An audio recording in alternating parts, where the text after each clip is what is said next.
सरकार से मैं मांग करती हूँ कि आदिवासियों का पहचान सरना कोड लागू किया जाए ताकि एक आदिवासियों का अपना पहचान बना सके। जो जनजातीय बहुल क्षेत्र है, इन आंकड़ों का मुझे पता नहीं, परंतु अपने क्षेत्र में आय के साधन, गरीबी, बेरोजगारी, बीमारी को देखकर यही लगता है कि अर्थव्यवस्था का समता मूल्य न्यायपूर्ण बंटवारे पर अभी हमें और बहुत कुछ करने की आवश्यकता है। झारखंड एक ऐसा प्रदेश है जहां पर खनिज संपदा 42% से ज्यादा है महोदय, और उस राज्य से कई राज्यों को विकास का कार्य में जोड़ती है, मगर झारखंड राज्य अभी तक हम लोग वहां पर ठीक से जनजातियों का विकास नहीं कर पाए हैं। तकनीकी तौर पर सदन में सरकार को बहुमत तो प्राप्त है, परंतु जनता की नाराजगी स्पष्ट रूप से व्यक्त हुई है। आपके माध्यम से मेरा आग्रह होगा कि सरकार देश के मतदाताओं की भाषा को समझ ले, उनके अनुसार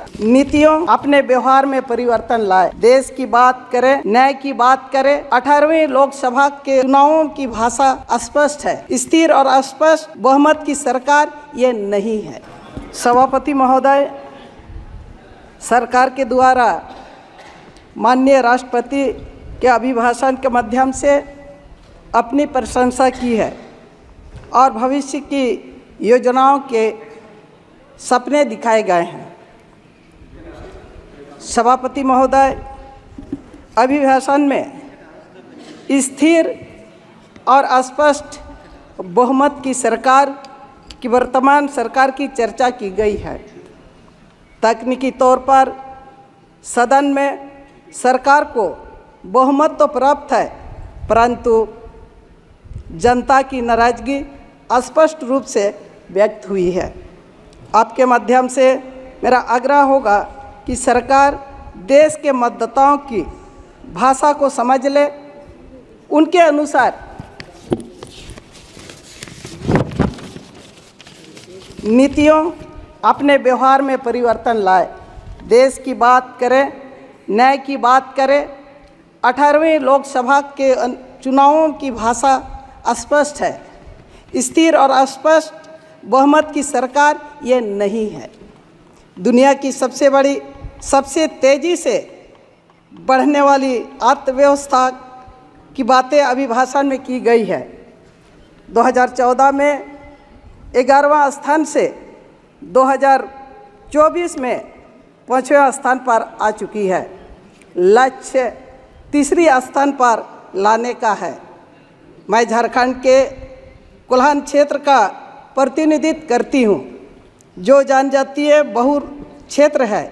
इन आंकड़ों का मुझे पता नहीं, परंतु अपने क्षेत्र में आय के साधन, गरीबी, बेरोजगारी, बीमारी को देखकर यही लगता है कि अर्थव्यवस्था का समता मूल्य न्यायपूर्ण बंटवारे पर अभी हमें और बहुत कुछ करने की आवश्यकता है। महोदय, सरकार ने बीते 10 वर्षों में 4 करोड़ पीएम आवास का वितरण किया है। महोदय, मैं आपके माध्यम से सरकार का ध्यान आकृष्ट करना चाहती हूँ। झारखंड जैसे पिछड़े जनजातीय बहुल राज्य में प्रधानमंत्री आवास योजना नहीं दिया गया महोदय। 3 वर्षों से राज्य सरकार के द्वारा अपने सीमित संसाधनों में अब वह आवास की योजना चलाई जा रही है, जो राज्य की आवश्यकता से कमी है, काफ़ी कमी है। महोदय, सरकार के द्वारा मुफ्त राशन गैस सिलेंडर योजना के दावा अभिभाषण में किए गए हैं। मैं पुनः आपके माध्यम से सरकार का ध्यान आकृष्ट करना चाहती हूँ कि देश के बहुत बड़े क्षेत्र में, सुदूर क्षेत्रों में, जनजातीय क्षेत्रों में इस योजना का लाभ बहनों को नहीं मिला है महोदय। इसके लिए सरकार को और प्रयास करने होंगे। सभापति महोदय, श्रम शक्ति के नाम पर मेरे राज्य झारखंड के श्रमिकों का पलायन, शोषण अनवरत जारी है।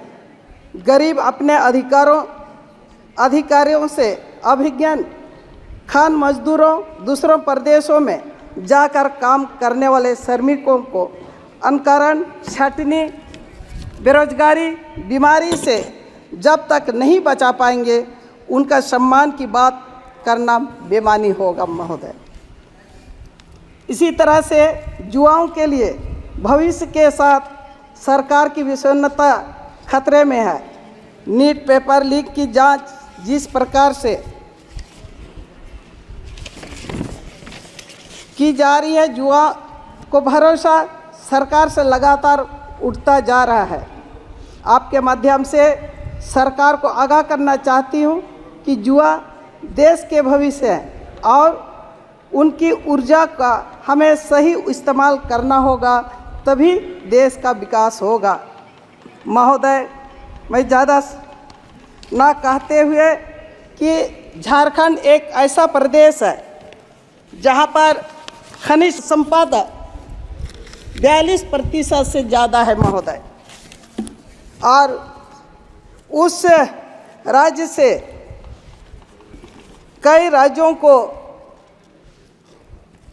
विकास का कार्य में जोड़ती है, मगर झारखंड राज्य अभी तक हम लोग वहाँ पर ठीक से जनजातियों का विकास नहीं कर पाए हैं। मैं आपके माध्यम से सरकार से आग्रह करना चाहती हूँ कि उस राज्य को झारखंड जैसा आदिवासी बहुल्य राज्य है विशेष दर्जा मिले और संपूर्ण विकास वहाँ पर हो, और झारखंडियों का एक पहचान आपके माध्यम से सरकार से मैं मांग करती हूँ कि आदिवासियों का पहचान सरना कोड लागू किया जाए ताकि एक आदिवासियों का अपना पहचान बना सके।